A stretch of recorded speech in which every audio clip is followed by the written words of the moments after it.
আসসালামু আলাইকুম ভিউয়ার্স, সবাই কেমন আছেন? আশা করছি সবাই ভালো আছেন। আলহামদুলিল্লাহ বলি, আল্লাহ তাআলা আমাকে আগের থেকে অনেকটা সুস্থ করছেন। ফেসবুকের কল্যাণে বা সামাজিক মাধ্যমে আপনারা অনেকে জানেন যে আমি দীর্ঘদিন অসুস্থ ছিলাম। এখন কিছুটা সুস্থ। আমার চিকেন পক্স হয়েছিল, জলবসন্ত যারে বলে।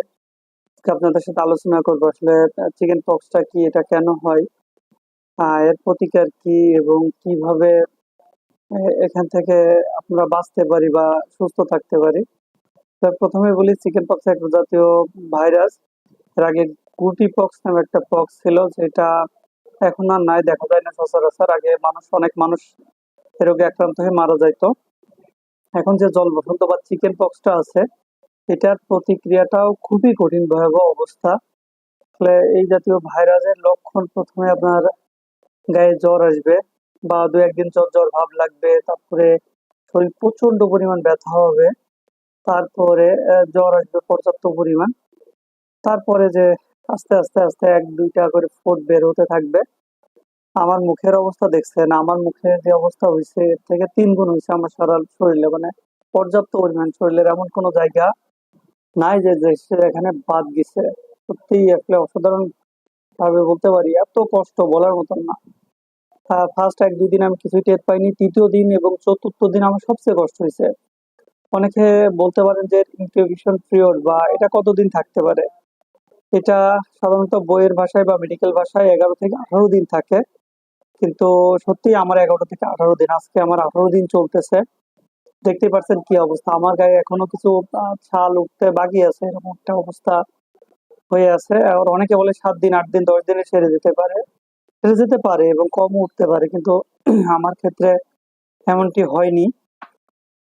এটা ছোঁয়াচে বা সংক্রমণ ব্যাধি কিনা? অবশ্যই সংক্রমণ ব্যাধি। এর সংস্পর্শ আসলে এটা আরেকজনের হতে পারে। তার বাস্তব প্রমাণস্বরূপ বলি, আমি একটা ট্রেনিং এ গেছিলাম, ওখানে এক আমার বড় ভাইয়ের হয়েছিল। তো সেই মাধ্যমে হয়েছে কিনা আমি জানি না। তারপরে আমি প্রমাণ হিসাবে রাখছি এরকম যে আমার হয়েছে, আমার বাচ্চাটা 4.5 বছর বয়স, ওর হয়েছে পর্যাপ্ত পরিমাণ জ্বর।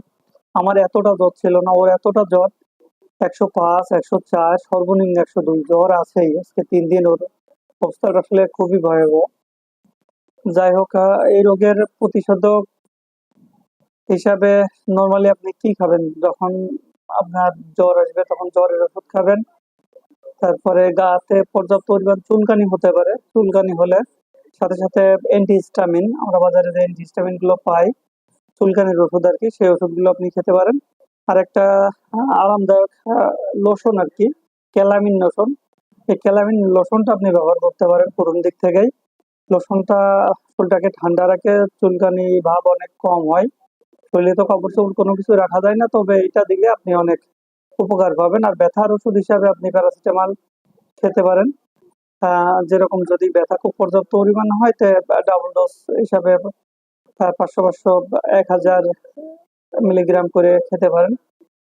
পর্যাপ্ত পরিমাণ ভিটামিন সি খাবেন, লেবু খাবেন। এবং আরেকটা জিনিস বলি, আপনার গ্রামের বা কুসংস্কার আছে যে মাছ মাংস এগুলো খাওয়া যাবে না, তারপরে গোসল করা যাবে না। আসলে আমি আপনাদেরকে বলছি, উত্তর আপনারাই দিবেন। আমি নিজে গোসল করেছি, আমি মাছ খেয়েছি, আমার গায়ে পুরা শরীরে পর্যাপ্ত পরিমাণ বের হয়েছে। আমার ছেলেটাকে আমি গোসল করাইনি, মাথায় পর্যাপ্ত পরিমাণ পানি দিয়েছি, আমার ছেলেরও কিন্তু পর্যাপ্ত পরিমাণ বেরিয়েছে। আসলে আমরা মেডিকেলের ভাষায় বলি, আমাদের কাছে খাওয়ার কোনো কিছু নিষেধ নাই, একটা জিনিস নিষেধ আছে, চুলকানির কারণে অ্যালার্জি জাত জিনিস আপনি থেকে বিরত থাকেন। তাছাড়া আদারওয়াইজ সমস্ত কিছু খেতে পারবেন, সুন্দরভাবে চলতে পারবেন। আর জীবনে আর এটা আর হয় কিনা, এটা আসলে একবার হলেই আমরা যতদূর জানি যে ইমিউনিটি তৈরি হয়ে যায়, পরবর্তীতে আর হয় না। তো একটা কথা বলে রাখি, এক্সেপশনাল ইজ নট এক্সাম্পল, মানে আবার হয় না এটা না, হতেও পারে। তো যাদের হয়েছে তারা অবশ্যই জানেন, আমি অনেকের সাথে বিষয়টা শেয়ার করছি, যাদের হয়েছে আজ থেকে 20, 30, 40 বছর আগে, বয়স্ক মানুষ, তারাও বলছে এর কষ্ট, ভয়াবহ কষ্টের কথা। আর আমি তো আমার কথা আপনাদের সাথে শেয়ার করলাম, আমি সত্যিই খুব কষ্ট করছি, খুবই কষ্ট করছি। এত কষ্ট করছি যা বলার মতো না, এখনো কষ্ট করতেছি। এবং এর পরবর্তী সময়টা পর্যাপ্ত পরিমাণ 1, 1.5, 2 মাস লেগে যায় আপনার শরীরে যে ইমিউনিটিটা তৈরি হতে, শক্তি প্রবাহ ফিরে পেতে পর্যাপ্ত পরিমাণ শক্তি ব্যয় হয় যেহেতু এখানে। আমি পর্যাপ্ত পরিমাণ দুর্বল, দুর্বলতা আস্তে আস্তে বাড়তেছে। দেখা যাক, আজকে এই পর্যন্ত, সবাই ভালো থাকবেন।